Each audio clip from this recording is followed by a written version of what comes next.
muito difícil de resolver. E depois... Ou seja, o professor não acredita nada no regresso aos mercados em 2014.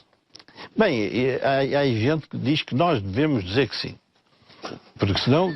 Não, eu como sou um horrível pessimista que anda aí a matar o país com desgraça, já nem me atrevo a dizer coisas dessas. Porque tenho até o azar de acertar, enquanto os outros têm o azar de não acertar. Bom, mas é difícil. É difícil, nós estamos com 5 e tal de taxa. Não é? É muito difícil passar de 5 e tal para 3. E depois nós cometemos praticamos uma atitude de mau gosto, que é olhar para a Irlanda, que não tem parecença nenhuma com a Irlanda. Para você ter noção, não sei se você viu números, a Irlanda entra... O problema da Irlanda não era um problema de despesa pública, era um problema do sistema bancário. Não era, mas a Irlanda, entre 99, eu estive a ver os números, e 2007, enfim, o último ano sem crise, a economia cresceu entre 3,9% e 11%. Era o tigre celta, na altura, não é? Pois, enfim, chama tigre. Transferências de serviços, aliás, beneficiando da língua inglesa dos Estados Unidos para a Irlanda, para beneficiar da mão de obra mais barata. E depois lá na Holanda não há PS nem PSD, porque conseguinte eles coligaram-se. Na Irlanda. O que é que eu disse? Na Holanda. Já é o presidente da Holanda. A Holanda é uma atrapalhada na minha cabeça. Mas a Holanda é um paraíso fiscal. Mas na Holanda não há lá o PS e o doutor Seguro, mais o PSD e o doutor Passos, não é? E fizeram uma grande reforma conjunta, quer para o mercado de trabalho, quer para o sistema de ensino. Aquilo é gente com juízo. Nós, enquanto tivemos em Portugal os dois grandes partidos a precisar de meter os seus comparsas dentro do dinheiro do Estado, a gente não consegue fazer coisa nenhuma. Carlos Monjardim. Não posso estar mais de acordo. O que você disse? Não posso estar mais de acordo. Já percebi que os sinais são bons, mas são insuficientes, não é? É melhor isto que está a passar do que não se passar. Sem dúvida, isso estamos todos de acordo. A questão é se é suficiente para dar o salto por cima da barreira, não é? E se isso não acontecer, o que é que se faz? Programa cautelar, como enunciou... Provavelmente. Ou o segundo resgate? Provavelmente. Vão fazer tudo para não ser um segundo resgate e vão tentar que seja um programa cautelar. Pois, mas aqui o problema não é o rótulo. Não é o rótulo.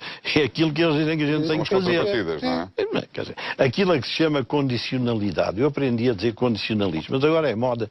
Eu fui ao dicionário, um grande dicionário que eu tenho, não encontrei lá condicionalidade. Bom, mas admitindo que a palavra existe, a condicionalidade, é o conjunto de obrigações com que eles nos vão massacrar. E eu acho que elas não vão variar muito. Ninguém põe cá dinheiro se for para disparatar. Isto é uma realidade da vida, não vale a pena andarmos a enganar os portugueses. Sabe o que é que me surpreendeu? Deixa-me introduzir aqui esta questão. O acordo de coligação na Alemanha, que chegaram os dois principais partidos na semana passada, CDU e SPD, não, mas o documento que suporta a coligação... Tem 150 páginas. São 185 páginas. É um bocadinho mais do que o memorando da Troika para Portugal.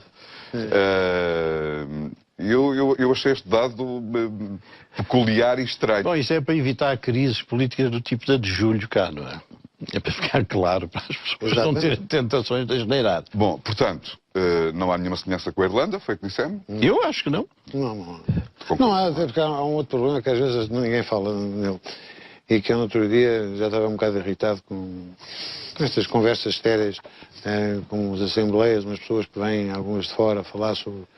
Diz, pá, eu acho que quem fez os pais da Europa esqueceram-se de uma coisa. É que deviam ter estabelecido um mecanismo qualquer para que se fosse tido em consideração as diferenças culturais enormes que existem dentro da Europa, entre o norte e o sul da Europa. Porque uma das coisas que nos põe nesta situação é que nós de facto somos diferentes. E não são países com 800 anos de história, com 700 anos de história, que vão de um dia para o outro alterar completamente o seu ADN.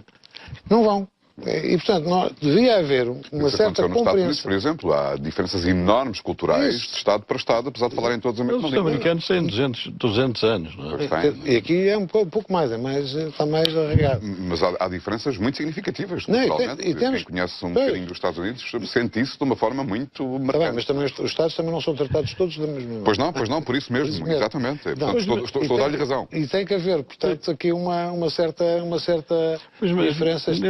Nesses Estados que citaram, não é possível acontecer o que aconteceu aqui em Portugal, que nós deixamos a despesa pública disparar a disparar estupidamente. Agora estamos a partir as piscinas, não se sabe o que é que se faz aos swaps, não há dinheiro para os PPPs e o Governo nunca explicou o que é que tem feito com os PPPs, estádios, quer dizer, isto pareceu um país de gente doida.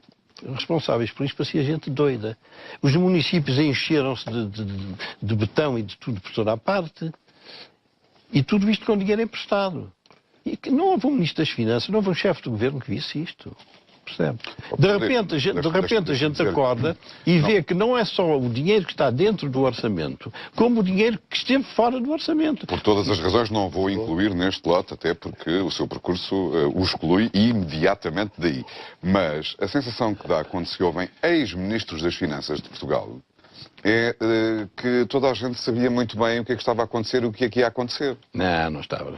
Sabe que há uma coisa... Mas não se fica com essa Não, é que normalmente, eu vou explicar-lhe, é que normalmente as pessoas não fazem estas contas. A despesa pública cresceu a que ritmo de 80 a 2010. Não fazem estas contas. Essas contas, há 2 ou 3 malucos que fazem isso. Despesa pública, as pensões, houve períodos em que cresceram a 7% ao ano, quando a economia crescia 2%. Sim, e só isso consumia... Exato, mas quer dizer, alguma coisa, podia acontecer alguma coisa diferente do que aconteceu. Eu, quando as pessoas chamavam todos os nomes, o Dr. Mário Soares era um dos detratores daquilo que eu dizia, que era um horrível pessimista, e ele agora, coitado, está aí a avisar que vem para aí chuva de pedras. Ele agora está otimista, está pessimista. Ele, o que me chamava, via-se que ele não tinha a mais pequena noção dos números e da realidade portuguesa, que isto tinha que dar o que deu. Isto não há nenhuma pessoa que saiba fazer 3 contas de somar e de subtrair que não percebesse que isto tinha de dar o que deu. Não, daí a minha pergunta, quer dizer, quando se ouve falar ex-ministros das Finanças, que depois de terem passado pelo lugar parece que antecipavam o que iria acontecer, mas na verdade verifica-se por análises como a sua, não anteciparam. Se tivessem antecipado, não tinham permitido. Mas de qualquer maneira queria adverti-lo de que nós temos a China com o seu 1.335 milhões de habitantes e 15 minutos. Mas deixe-me só perguntar isto. E conseguimos, até porque não vamos falar em chinesa, mas é mais difícil. Deixe-me só perguntar isto. E esta ideia de tornar Portugal um país amigo do investimento? Do alheio. Do investimento estrangeiro. Mas como? Mas isso é outra tolice. Eu vou reproduzir aquilo que tem sido o discurso oficial do Governo, que é a desburocratização, a simplificação administrativa. Mas é preciso fazer. É isto tudo. E não chega, claro. Mas também não se faz isso, A redução dos impostos sobre as empresas. Isso já começa a ajudar. Aí já começa a ajudar. Sim, mas temos uma mão de obra muito boa e muito, enfim, dócil, que é uma coisa que eu não gosto de dizer da mão de obra, mas é. E comparado com outros países, comparado com a Espanha, por exemplo. O Arménio Carlos Coaça. Não, mas é verdade. O que eu acho é que não faltam algumas condições para que isso possa acontecer, que não se vai só dizer a gente vai tornar isto friendly, não sei o que, investment friendly, ou coisa que vai. Não chega, não dá, quer dizer, tem que ser qualquer coisa, tem que promover a economia, dar incentivos à economia. O vice-primeiro-ministro no Qatar e nos Emirados. Sim, tá. Há uns roadshows em Londres, Nova Iorque. Isso quer dizer que tem feito um bom trabalho, quer dizer, ao nível da promoção de Portugal no estrangeiro, não tenho dúvida nenhuma. Sim. E acredita que pode haver um retorno de investimento? Nós precisamos que se venha investir aqui. E ninguém vem investir aqui em Portugal com o sistema fiscal que nós temos. Confuso, pesado, mutável, todos os anos há 150 alterações no sistema fiscal. Nunca ninguém sabe o que é que vai ser daqui a 6 meses. Sim. Bom, com a burocracia que nós temos, a burocracia é um inferno. Há pessoas que andam aí anos e anos com um papel a ver se aprovam.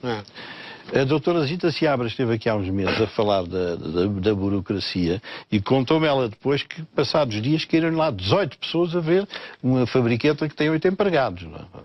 Bom, portanto, isto é uma terra de gente louca, não vale a pena chamar de outra coisa. E se nós não perdermos esta loucura, nós não trazemos para cá ninguém. Daqui a uns dias o Dr. Carlos Monjardim disser qualquer coisa, depois partilhe connosco sobre o que aconteceu depois do que ele já disse aqui. A quem? A quem? Sim, se acontecer alguma coisa, não é? E aparecer morto, não. Se aparecer assim, gente, se querer saber mais. Nenhum de nós merece uma bala. Bom, mas venha a China. Já faltava também. Olha que na República... Eu percebi o que o professor Medina Carreira disse, não é? Não, mas José Alberto, o problema, isto são coisas da vida, perceber que a administração pública tem que funcionar. A doutora Teodora Cardoso disse ontem duas evidências, mas é preciso ela dizer. Porque a gente não ouve mais ninguém com os juízes dizer que é preciso estabilizar o sistema fiscal e é preciso diminuir os custos do sistema. Aqui há tempos tivemos aqui um programa com o presidente do Deutsche Bank, com o diretor do Deutsche Bank cá, e ele trazia as horas gastas em cada país com o cumprimento dos deveres fiscais. Bom, nós éramos dos que exigimos para aí 250 horas por ano, não sei o quê. A Irlanda exigia, por exemplo, 50 horas, estou a dizer de cor. Isto para perceber que isso que a doutora Teodora Cardoso é muito importante. Um tipo que vem cá instalar-se e diz, olha, você tem que pagar 300 horas por ano aqui para ter a contabilidadezinha a funcionar. O homem pega no chapéu e vai-se logo embora, não é? Ó, professor Medina, pegando na deixa, e o que mudou na China depois do Livro Vermelho? Eu não sei disso, o especialista até por foi testemunho ocular, que é o Dr. Carlos Monjardim. Agora, que tiveram gente com cabeça e gente com ousadia, tiveram. É, que pensaram... Mas tiveram o mundo inteiro contra eles. Está bem, mas não tiveram? Tiveram, mas a partir do Deng as coisas funcionaram... Do Deng Xiaoping. Sim, aquilo é feito com...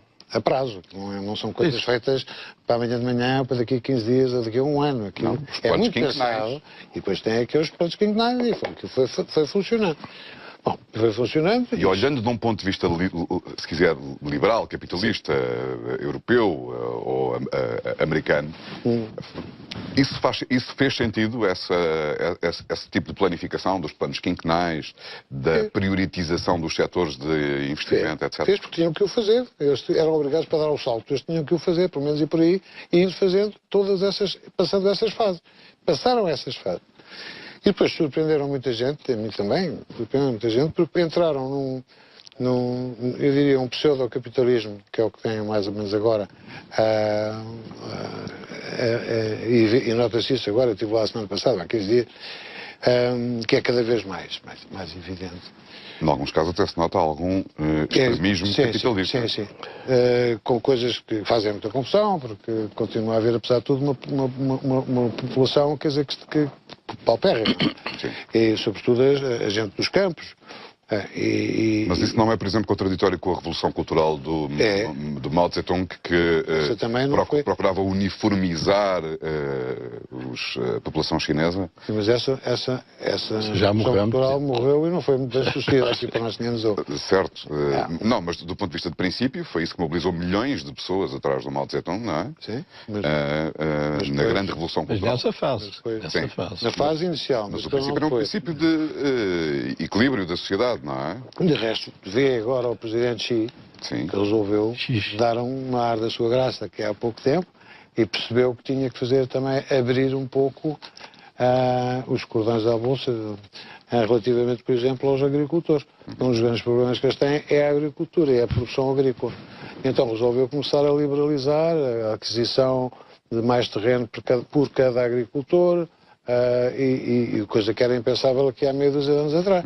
Quer dizer, lá há um verdadeiro capitalismo. Claro, não é. Chamam aquilo comunismo, mas é só por isso é que uma pergunta... Não, mas alguém chama comunismo, a minha pergunta... Não sei se chama. Não, que chamas Não, é o Comitê Central. É um país de partido único? Pronto. Regime de partido único. Sim. Mas chamar-lhe hoje em dia um regime comunista? Não. É uma economia de mercado. E aquela invenção de um país de dois sistemas? É uma economia de mercado, não há nada. De mercado e aquela ideia do país de dois sistemas? Isso é uma excelente ideia. Foi uma excelente ideia que funcionou e funciona, quer dizer, tanto em Hong Kong como em Macau. Sim. E funciona bem. E em Xangai? Sim, em Xangai é outro tipo de coisa, que não é tão político de como é... Em Macau e Hong Kong é relativamente fácil porque ficaram fora do território da mãe China durante muito tempo. E tem uma autonomia política que não tem, que Xangai nem tem Shenzhen. Sem dúvida. Não há dúvida nenhuma. Ainda hoje, casualmente, encontrei umas pessoas num restaurante e estávamos a conversar sobre isto. E isto é uma ideia muito difundida aqui no nosso país. Não, é que eles vão bater na parede, os chineses e tal. As pessoas estão muito otimistas que a gente não bata na parede, mas estão com medo que os chineses batam. E acha que eles vão bater, professor Medina Carreira? José Alberto Carvalho, eu admito perfeitamente, porque o que aconteceu no Ocidente com a Revolução Industrial conduziu a tudo aquilo que se passou desde meados do século XIX. tudo, as organizações políticas, as grandes transformações, as concessões sociais e económicas, foi a Revolução Industrial que produziu. E nós produzimos o Marx europeu. Eu pergunto-me se virá a haver um Marx chinês, mas não me admiro coisa nenhuma. Não, eu acho que vai haver já não estamos na mesma época, as coisas são tudo é diferente, e portanto acho que a China vai passar um pouco por isso, porque nós passámos na Revolução Industrial, mas depois a seguir não vai haver certamente, na minha opinião,